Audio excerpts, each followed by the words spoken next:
Ladies and gentlemen, welcome to Pharmaceutical Soccer. So excited to be here, a 2-episode week because it is needed. Of course, we're going to be a lot more positive because Nashville is going to an Open Cup final. I know I almost got my prediction right. Valère Shabila, of course. Clay Trainum, now that Nashville SC has won, has decided to show up for this episode.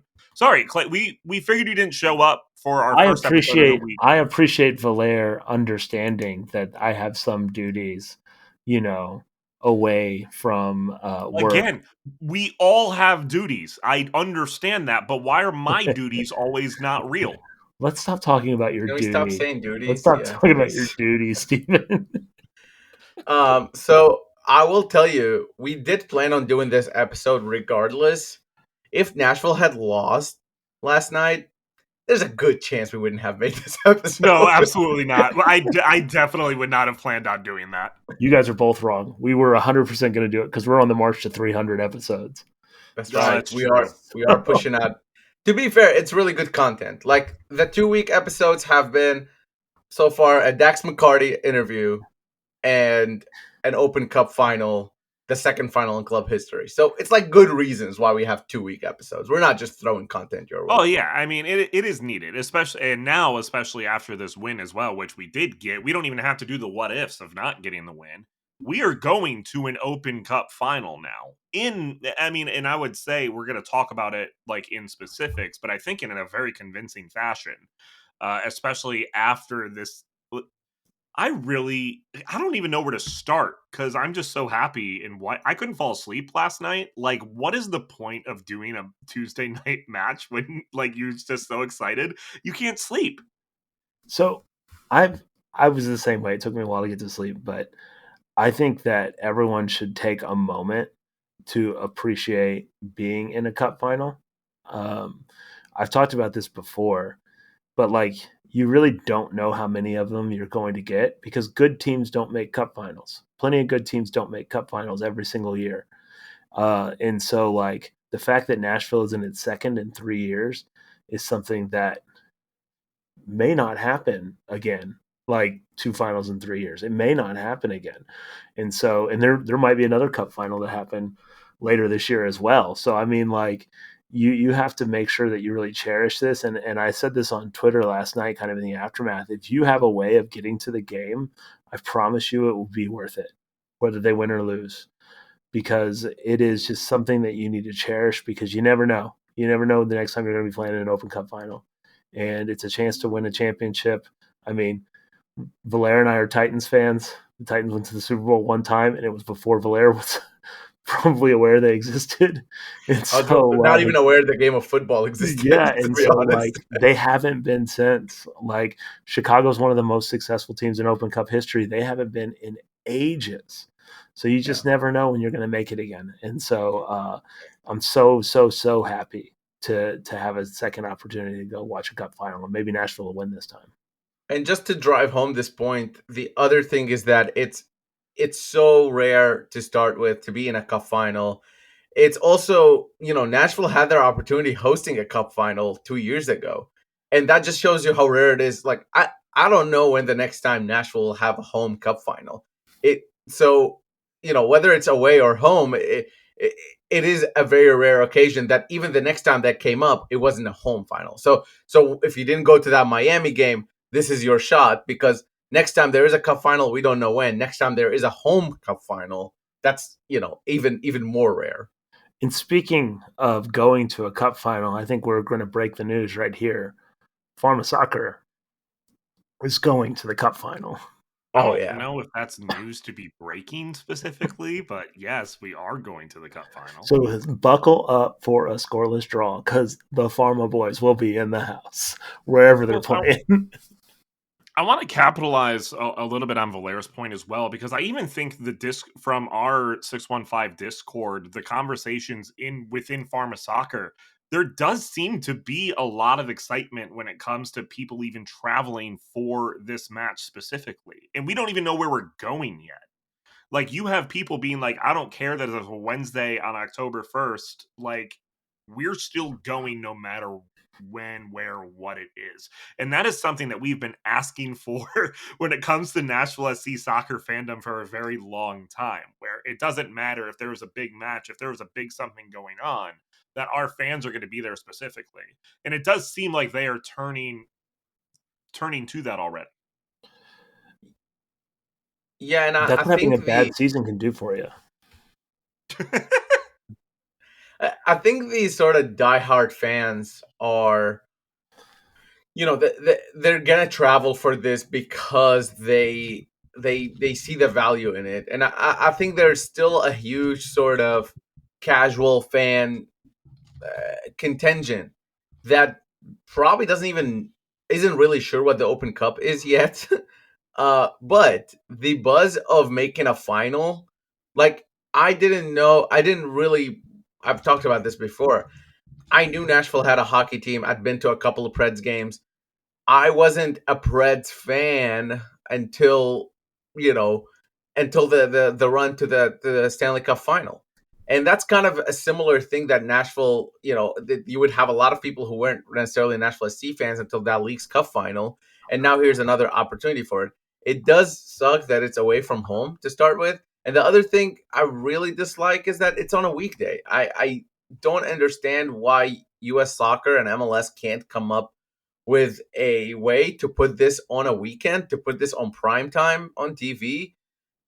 It's really unfortunate it's on a Wednesday. I just don't like that at all. Well, I I mean, I would we could talk co-sign about that. specific. Sorry, Clay, go ahead. I would co-sign that, and to add to it, like it's a shame that MLS doesn't value it. It is what it is. That MLS doesn't value it, so they're not going to let you put it on a weekend, no matter how unfortunate that is. What I will say is this: like I had this a little bit later to talk about, but it makes more natural to talk about here.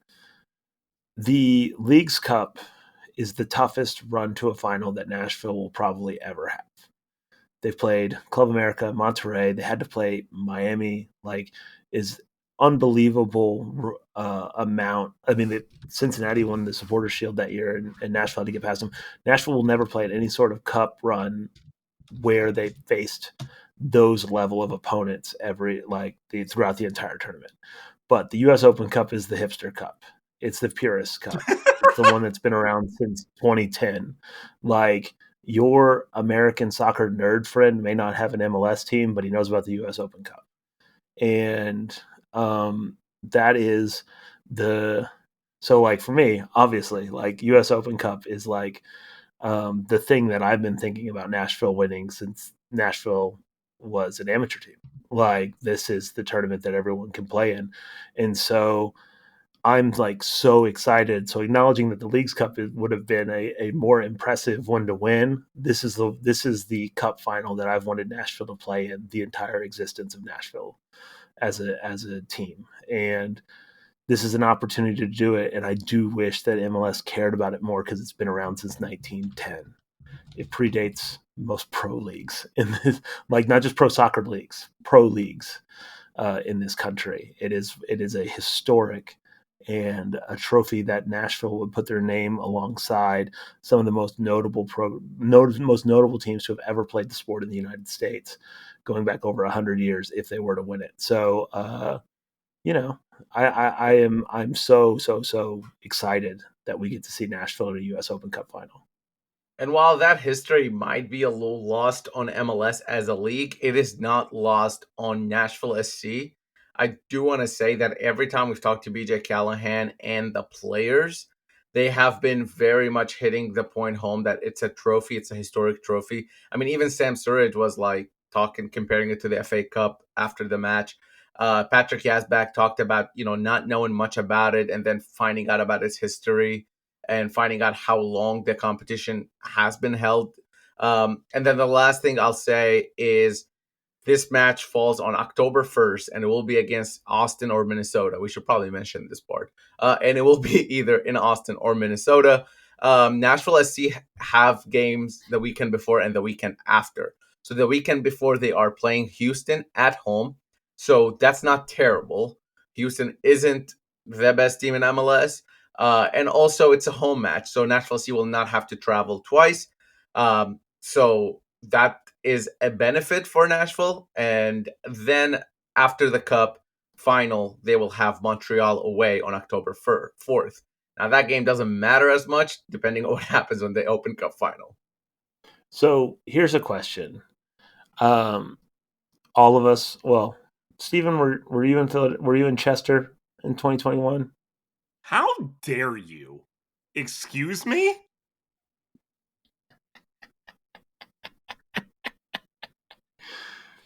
Anyway, now Nashville wasn't playing Philadelphia last night. They were playing Philadelphia. So I think it's an important distinction we have to make, beating the Philadelphia Union 3-1. We never mentioned the score. Nashville won 3-1, by the way. What a game.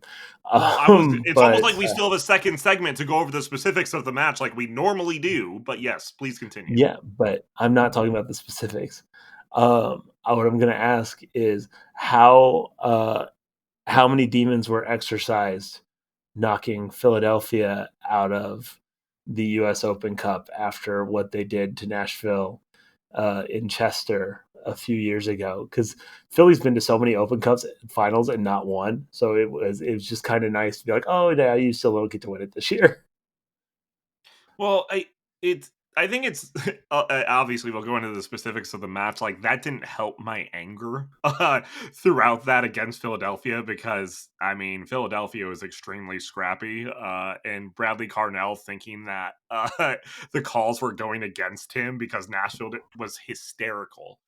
But I will say it's good knowing that we just own Philadelphia this year. Like after everything, when it comes to how Nashville was going to be this year, Jim Curtin getting let go, and we should have had all this. Like it is so redeeming to be like, yes, we even beat Philadelphia 3 times in 1 year, and they couldn't do anything about it. That we just completely had their number, and not even like it hasn't even been close. It has just been in dramatic fashion where we've absolutely owned Philadelphia. It's just a nice feeling, especially with a team that does have such a historic presence in this league. It sort of reminds me of, and now Blair, this predates you, but that year when the Titans did go to the Super Bowl, the Jaguars were 14-0 against NFL teams not in the state of Tennessee, and they lost to the Titans 3 times. Well, I mean, they kept on talking about it throughout the broadcast that this Yeah. will be the first trophy that a major team in Tennessee, a major pro team in That's not correct. What are you talking about, Clay? The President's Cup. That's what I was going to mention. I do think it's the first championship. It's not the first trophy. And that is a distinction that is being lost on people. It's the first championship because the President's Cup, it's a league title, essentially. Yeah. It is, however, not the first trophy. So I don't think people are understanding the difference, but it is a little different. If we're going to count the U.S. Open Cup, I think the President's Cup counts because that's essentially the supporter shield of NHL. So I would just say first playoff championship, maybe. I don't know how you'd phrase it, but I would just argue that it is not the first trophy. I think as much as it's fun to say Nashville would be the one, you know. I think the best way to phrase it is the first championship. That's how I make the distinction. Maybe English my third language if you didn't know. All right, well, look, we do have to talk about the match specifically because I think there's a lot of key points that we do have to talk about. We also still, I totally forgot. BJ Callahan didn't forget after talking about celebrating the cup, being like, hey, we're only celebrating tonight because tomorrow we got to get to work to play on Saturday. We have a match on Saturday as well. But we're going to talk about all of that next, right here on Pharmaceutical Soccer. And we are back right here on Pharmaceutical Soccer at PharmaSoccer on our Twitter, Facebook, and Instagram. Of course, make sure you check out 615soccer.com. Not only are the Pharma boys making the trip out for the Open Cup final, you'll see some 615 Soccer folks there as well. All of us are looking forward to covering the match on the ground in every different way, shape, or form. If you have any ideas about what you want to see while we are there. Please join us on the Discord. Would love to try to, create content that you want to be a part of and see and hear. So reach out to any of us on that, but 615soccer.com to be a part of all of that coverage. Of course, pharmasoccer.com. While making the trip to the Open Cup final, if you want to be wearing some Pharma Boys merch, make sure you have that ordered probably in the next couple of days. So, pharmasoccer.com for that. Okay, Nashville getting the win, of course, at home, 3-1. Sam Surridge hat trick going into that. Look, I think we start specifically with the lineup itself. Having, Yazbek and Eddie back specifically in the starting 11. Ahmed Qasim getting the start specifically on the wing with Johnny Perez and Tyler Boyd not being in that lineup. Definitely some scary instances in terms of where we're at when it comes to wingers. But Valair, was this kind of what you were expecting in terms of a strong lineup from a Nashville perspective? Mostly. Really surprised about the omission of Walker Zimmerman from the Smash Day squad in general. BJ later said it was just for rest. I'm not really sure why you would rest your captain on a cup semifinal at home. But hey, fair enough. It worked out, I guess. So I can't really criticize him too much on that. Tyler Boyd was the other one, not even on the bench. I will say, to BJ's credit, it is a shorter, smaller bench than MLS games, so less opportunities to get guys in. In terms of the starting lineup, I think for the most part it made sense. I thought we were going to continue to see Gaston Brugman start, just simply because Philly does like to push, and might leave some spaces behind with it. But at the same time, with Philly's sort of intense game plan, having a guy like Eddie Taxath running around matches really well with them. So while maybe I was expecting something different, I did understand the change there. But yeah, I was pretty surprised on how tame Philadelphia were the first half. And, a lot of that had to do with how well Nashville played and how Nashville kept them away from the goal for the most part in that first half. I mean, I just thought they were going to have, I don't think they even had a shot, let alone shot on target in that first half, the entire half. And Nashville were just relentless in their pressing. Yeah, maybe some of that has to do with the travel they did or getting, demolished 7-0 in Vancouver before coming to Nashville. But yeah, they were really flat. Nashville forced them to be flat, and I thought from the start there was one team that was better, and that was Nashville. Yeah, I think it. There's clearly a matchup that gives Philly problems with this Nashville squad. Sometimes you just have somebody's number, and maybe that's also coming from the coaching staff. I mean, I've been around plenty of coaches in my previous career where when they go up against their old employer, it's a little bit different, and the setup and the intensity is a little bit higher. I will say the intensity of, even when Philly wasn't playing well, the intensity of Philly appeared to be a team that was quite frustrated. They were probably a little lucky to have avoided a red card in the first few minutes of the match. A foul that in the 50th minute probably would be a red card, but in the 5th minute, maybe you have a little bit more leeway on. And then I think that there were obviously a lot of yellows, and I think that sort of feeds into when Nashville does play a Yazbek Tagseth midfield, and they are maybe not totally on edge, but I think that feeds toward the type of game that that Nashville could be successful in with those two in midfield, because they do like to break things up and keep the intensity high.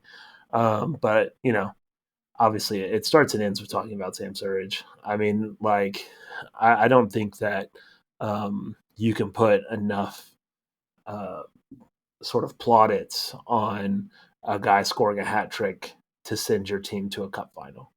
It just doesn't. Hat tricks in the U.S. Open Cup don't happen very often to begin with. And I said Jeff and I had a bit of a friendly disagreement yesterday, but I said at the end of the day, if Surge wins a trophy this year and goes on to have a successful few more years, this is the season that people are going to point to if he gets a statue outside, right? Like he's on track for a 30-goal season, and we all think that Hani's probably getting a statue outside no matter what. But like that this season for Sam Surridge is just an unbelievable season, and getting a hat trick to send your team to a cup final, like I don't know that you can overstate how impressive that is from a player in any game.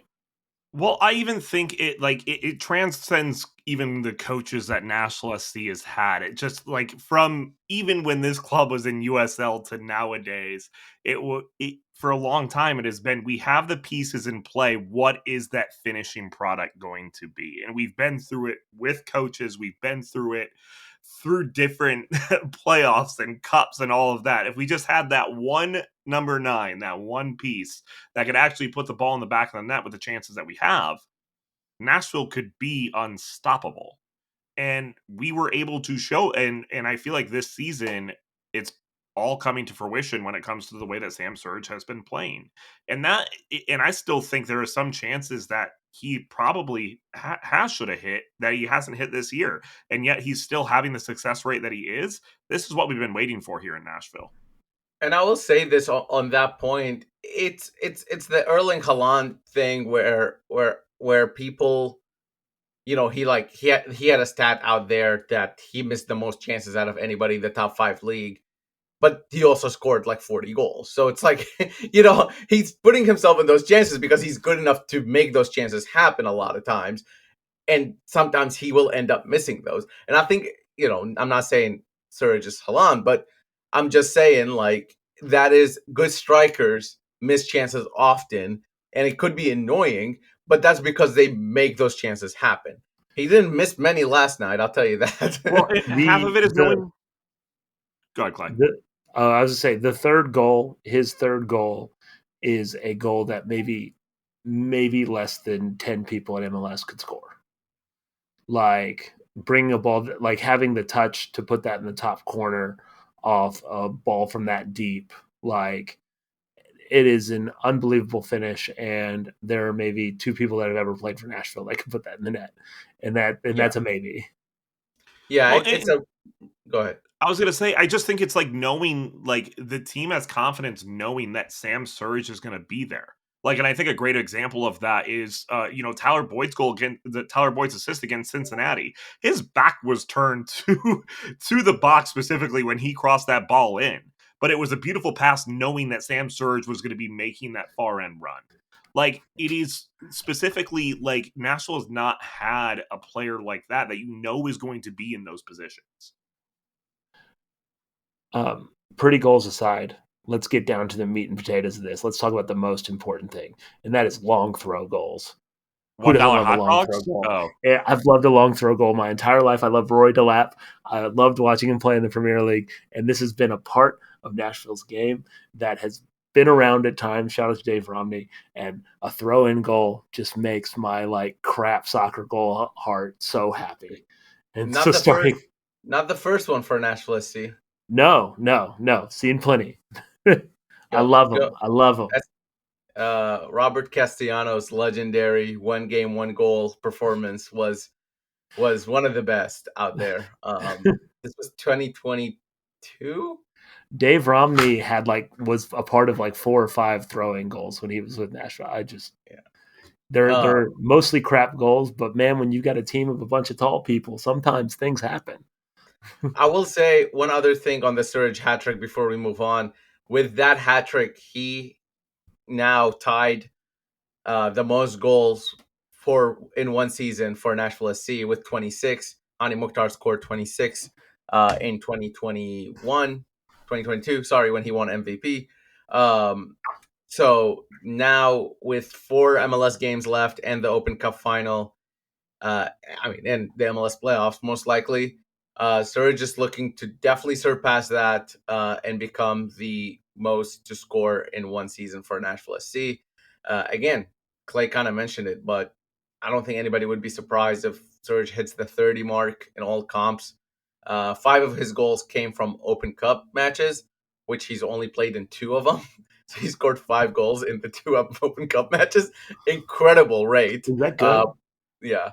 Yeah, his other 21 goals, obviously in league play, which he does lead the Golden Boot race. Messi did get a goal last night, but Surridge still leads the Golden Boot race at the moment with 21. Uh, a change in the midfield as well, as Fuller mentioned a little bit. He was surprised that Brugman was not in that starting 11, but you did have Eddie Tagseth and Yazbek back in that spot and position. I think probably some of that had to deal with the lack of wingers, both available to play, and just there was a lot more ability to maneuver with Brugman back on that bench, but still, Eddie and Patrick lived up to the physicality of this game. And I think that's something that you kind of needed, especially when the way that Philly was going out there. I think Philly was so chippy that having Tagseth out there was kind of the perfect guy to make them even chippier and get them even more out of their Yep. game.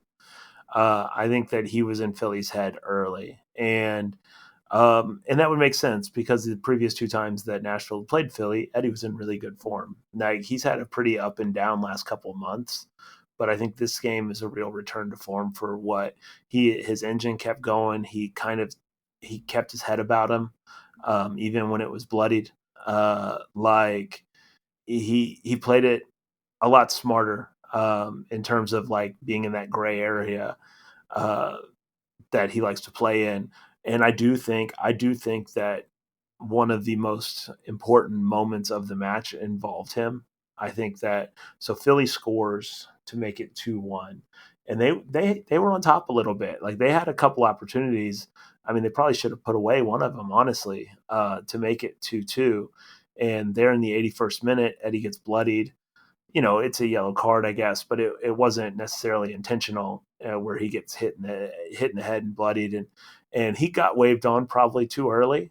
But once he got waved on, he dispossessed Philly, won a throw in, and then he started pumping up the crowd. And I think it's fair to say that the crowd had lost quite a bit of intensity between the goal and Philly starting to pour it on. And if you listen, I listened to it this morning. If you listen into the game, like the supporter section turns it back on to what it was in the first half, where it was high energy, and I think that really really got people back into like, hey, like this is there for the take, and a cup finals on the line. And what happened 4 minutes later? Nashville Yeah, goes and up 3-1. speaking of that crowd, you could sense the intensity of the moment kind of creeping in, kind of like Clay was saying, especially after the Philly goal. I mean, the nervousness was felt through all throughout the stadium, and you started seeing the vibe change a little bit. Um, and that third goal couldn't have come at a better time because it just cleared all those sort of nervousness away. It came back to a celebratory situation, and a lot of that had to do with what Eddie Taxeth, and to give him his prop, Patrick Yazbek was doing as well. I think Patrick Yazbek is maybe a little less flashy, a little bit less in your face midfielder, but to me, he has been the best midfielder for Nashville SC this season. And I don't think it's even close, honestly. He is incredibly well, and he does incredibly well under pressure, is able to progress the ball forward. And even when he can't progress the ball forward, he's rarely ever turning it over. And I think that's really, really special. He covers just as much ground as Eddie. And he is also, just secure defensively. I'll say I think him and Brugman are my preferred pairing at the moment for the midfield. But again, going back to Philly getting 5 yellow cards and committing fouls left and right, it makes sense that Eddie Texas was there and it worked out perfectly. So I'm all for it. I feel like we're getting to the point that every time we talk about Eddie Tagseth, Fuller comes back. What about Yazbek? Well, Every time. I don't think he's getting his props. I really don't. I think he is performing better than Eddie Taxa. Not that Eddie Taxa is not performing well. I just It's think Yazbek is the better, more stable midfielder. Well, I mean, it's the Alex Wheel Jacob Schaffelberg thing, just in midfield. The, I mean, in Kind terms of, of like actually. fan Yeah. popularity versus like effectiveness, it's the same thing, right? I would say the moment for Eddie was when he came back on the field, that one throw in instance where he was off, where Nashville was down to 10 men for a few minutes. Like when he got up from that, started pumping up the crowd, like that energy started to come right back. It was really, no matter what, it was great to see that midfield specifically play the way that they did. Uh, but I also think we got to talk about how dominant again our fullbacks are. It's always fun to witness and see those two play, Andy Nahar and Dan Lovitz. Uh, finally kind of Dan Lovitz was out for a couple matches. Andy Nahar was on international duty, so didn't start against Cincinnati. But to have them kind of both back specifically in this match, you remember how important they are in the way that Nashville plays and what they do. Yeah, I think they're both invaluable for this team. I mean, you look at with with all due respect to Josh Bauer, because I actually think he did pretty well covering for both of them. He is neither Andy Nahar or Dan Lovitz, and I think Josh Bauer is an even above average replacement as far as defenders go in MLS, and I'll stick to that. He is just simply not the same player as them, and part of it is that he's a center back by trade. All that said, for those two, it's not when they play and they are on the same wavelength. On opposite flanks, they know when to go, when to stay.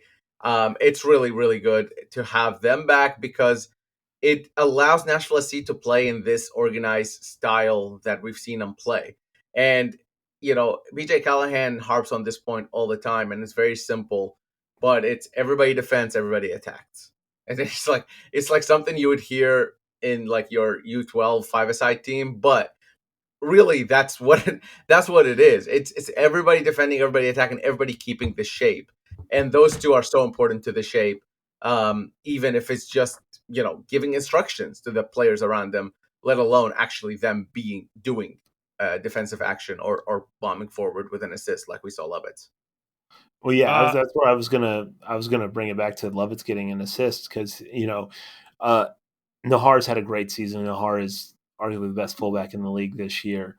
But it's no mistake that when Nashville was the most effective at their best earlier this season, Dan Lovitz was chalking up a bunch of uh, goal contributions. And so it allows Nashville to be more balanced. And him finishing with the assist, I think is sort of a perfect example of like, oh yeah, being able to come in from either flank really makes this Nashville side a lot better.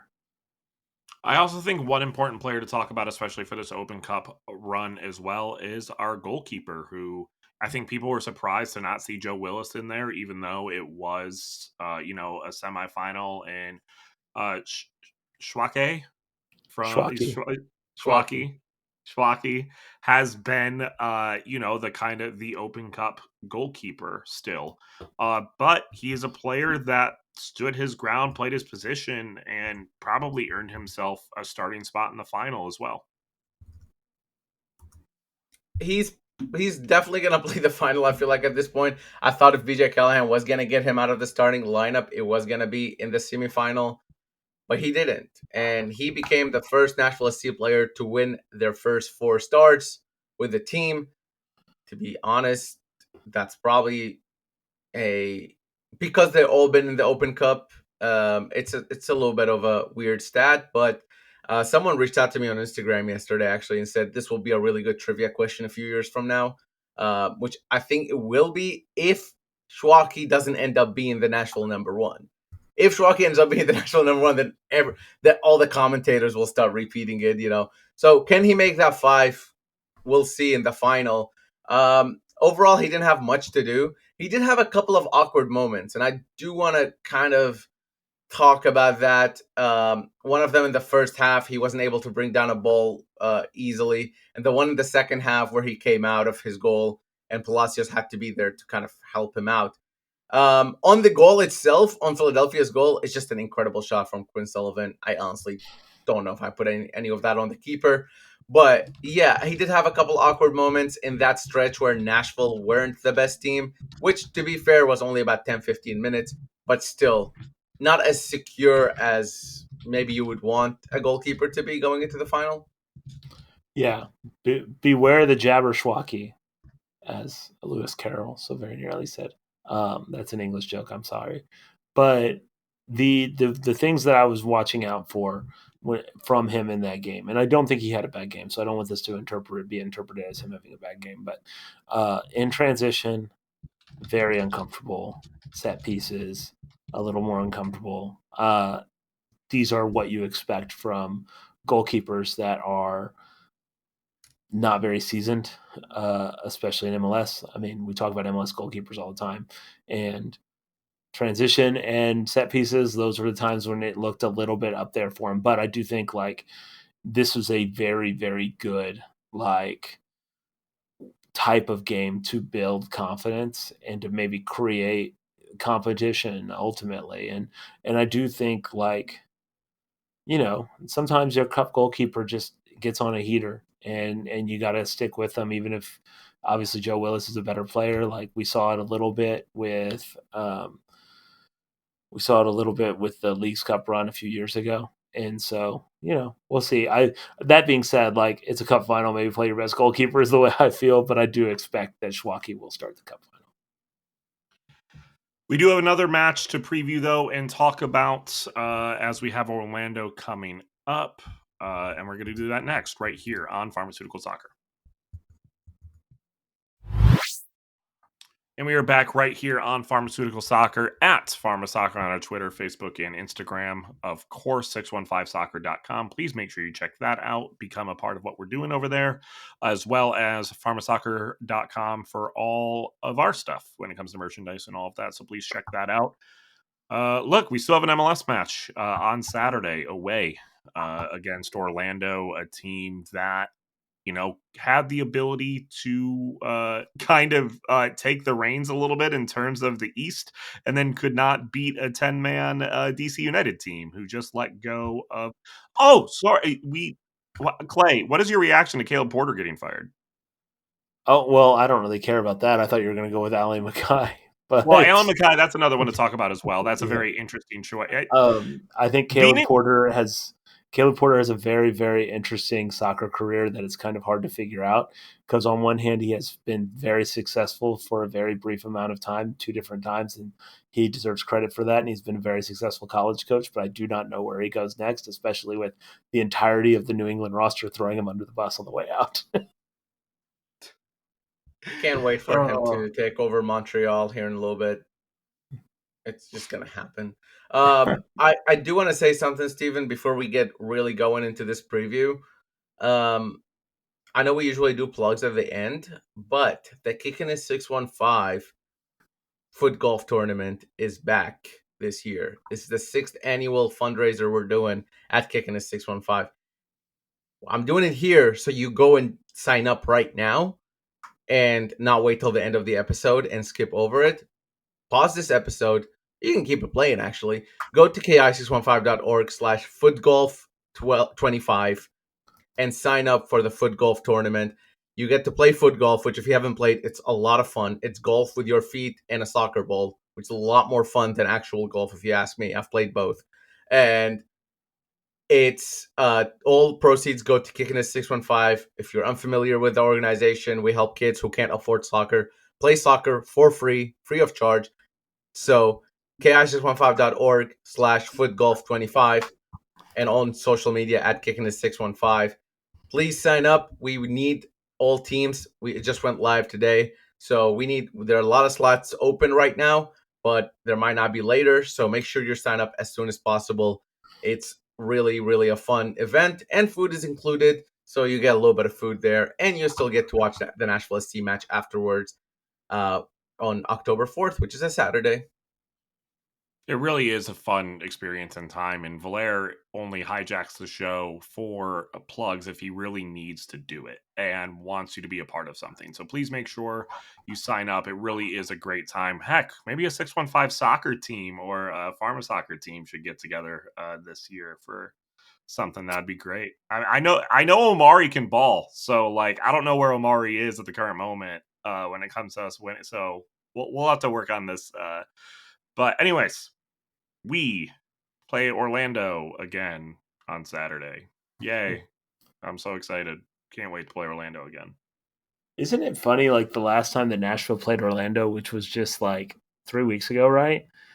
Everyone like Orlando was like, "Oh man, this might be one of the form teams in the league. Like, watch out for them." And then in classic MLS fashion, they've now like gone winless in their last 5, and one of those is a 5-1 loss to Nashville. It's Yeah, so like a perfect encapsulation of what MLS is. they lost 5-1 to Nashville. Then they went and played the Leagues Cup semifinal against Inter Miami. Lost that 3-1. Played the Leagues Cup third spot game. Lost that 2-1 to the LA Galaxy. To be fair, the LA Galaxy were hosting. And then, like Steven said, went to DC last week and drew 1-1 in DC, even though DC had Lucas McDonald sent off. So, Oh, not I the was best gonna step ask. down for Orlando. That said, none of those games I mentioned with the losses were at home. This time they are at home. We know the humidity is a big part there. We know the weather is a big part there. So you never know. They still have a lot of quality, obviously. They're neck and neck with Nashville in the table. So this is a big, big game for both sides. No one else want to add anything on Orlando? Cool. Predictions. Let's do Yup. it. Okay. I was waiting. I'm not gonna lie. I did get distracted. You were continuing to talk like you had more to talk about. I've gotten used to the normal points that you make, but you just kind of abruptly ended. Well, here's the thing. I was trying to avoid you doing the little motion to go faster because it I only do frustrates that to me. Clay. I only do Okay, that to you Clay. do that to Clay only. And Yeah, I don't that's fine. care. I don't follow it because Yeah. Oh, trust me, honestly, I know. I trust me. I have to it's adjust the worthless. times of It's the a show worthless all the hand motion time that he hasn't learned yet. It's because worthless Clay But stuff. will look, spend 5 minutes to say that Sam Surge is awesome, and it's fine. It's fine. We at the we end of the understand how this day, works. Orlando has the squad to frustrate Nashville. They've done it in the past. These two teams, when they play against each other, which I think Orlando's actually the team Nashville has played the most in history, probably. Maybe Inter Miami, actually. Those are the two that I can remember for some reason, the Florida sides. And it's always been a dogfight. It's always uh, been been a situation here or there. And Nashville has been able to get results. It's not that they haven't been able to get the result. But yeah, Orlando, regardless of the results, like I said, they have players who are able to create something. One thing I mentioned last time Nashville played Orlando is that they have multiple goal scorers, a little bit different than Nashville. It's way more, spread out. They have let's see, 5 players with 5 goals or more, 4 players with 8 goals or more. So that's just in the league. That's a little bit different than Nashville, where other than Hani Mukhtar and Sam Sturridge, it kind of drops off. That would be the one way I would see Orlando. Frustrating Nashville is they'll sit back, let Nashville have the ball, and just choose their moments. It's an Oscar Pereira team. If you've watched this team in the past, it's more of the same, but just with different players. Well, let's give you a prediction, Valer. I'm gonna predict a. I don't know. What am I gonna predict? A loss, a Nashville loss. That's what I'm gonna predict. A 2-1 frustrating Nashville loss, and everybody's gonna go back into is Nashville terrible mode, and then we'll see what happens after that. 2-1 loss. It'll be kind of fluky, but Orlando will pull it through. Clay. I'm gonna be. I would say this is a diet Steven prediction, but Diet Steven prediction. it's not a full Steven. It's a diet Steven. 0 calories. But I'm gonna say it's a 3-3 draw for Orlando with a Sam Surge hat trick. All right, I'm gonna go. I'm gonna go. Yeah, I'm not doing that. I'm gonna go 1-1 draw. I do think there's gonna be some tired legs after that match against Philly, but I do think we can hold on and get a draw. In that specifically, and Hani Mukhtar gets the goal. I do think just to add on, I think that Sam Surge is going to have a good game. And the reason I do think that is because on the broadcast yesterday, right, he just scored a hat trick to send his team to the Cup final. They asked him how he's feeling. And he goes, well, I'm not going to celebrate this. We have Orlando on Saturday. And BJ Callahan had just said, I'll give him a day, but we have to get ready for Orlando. And literally Sam Surge goes, no, we have Orlando on Saturday. That's more important. Yeah, the team keeps saying that whenever I ask them, and I'm just wondering when they'll ever celebrate. Like this is like very anti-therapy situation. Like you got to celebrate the wins. It's a Nick That's Saban thing, what right? therapists Like, say. It's the Kobe Bryant when he's really mad he's up 2-0 and he's like, job's not done yet. We gotta Yeah, keep yeah, going. locked in storage. That's what we call them. I think that's enough. That's enough.